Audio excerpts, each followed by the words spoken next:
இன்னைக்கு நம்ம எல்லாரும் செலிப்ரேட் பண்ணிட்டு இருக்கிற Albert Einstein the so call scientist ஒரு திருடன் சொன்னா நம்புவீங்களா? உலக அளவுல பேசப்படுற சயின்டிஸ்ட் ஐன்ஸ்டீன் டிஸ்லோகேட்டட் ஹிப் இருந்தும், அதாவது ஒரு ஹேண்டிகேப்டா இருந்தும் மில்லவா மேரிக்க ஏன் மேரேஜ் பண்ணாரு? Any guesses? இந்த மில்லவா மேரிக் ஐன்ஸ்டீனை விட ஸ்மார்ட்டரான பொண்ணா இருந்தா, மேக்ஸ்லயும் பிசிக்ஸ்லயும் பயங்கர இன்டெலிஜென்ட்டா இருந்தா, ஹையர் ஸ்கோர்ஸ் வாங்கியிருந்தா. இவரை விட ஆசைப்பட்டு லவ் பண்ணி மேரேஜ் பண்ணியிருந்த மில்லவா மேரிக்க ஃபியூ இயர்ஸ்லயே ஒரு மியர் வேலைக்காரி மாதிரி ட்ரீட் பண்ணிட்டு இருந்தாரு ஆல்பர்ட் ஐன்ஸ்டீன்.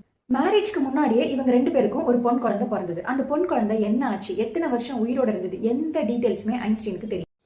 மேரேஜ்க்கு அப்புறம் இவங்களுக்கு ரெண்டு பசங்க பிறந்திருந்தாங்க. ஒருத்தர் ஸ்கீசோஃப்ரீனியா அப்படிங்கிற மென்டல் பிரேக் டவுன்னால பயங்கரமா அஃபெக்ட் ஆயிருந்தாங்க. மில்லவா மேரிக் தன்னோட பையனை காப்பாத்துறதுக்காக போராடிட்டு இருக்கும்போது ஆல்பர்ட் ஐன்ஸ்டீன் அவ அப்பாவா எந்த வித முயற்சியும் எடுக்க.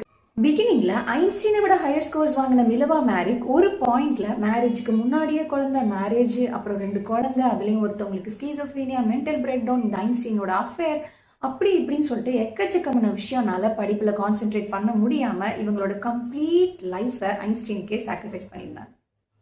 அவ படிச்சுட்டு இருக்கும்போதே நிறைய தியோரிஸ் டெவலப் பண்ணி வச்சிருந்தா. அதுல ஒரு தியோரி தான் E is equal to mc square அப்படின்றது. இப்ப புரியுதா?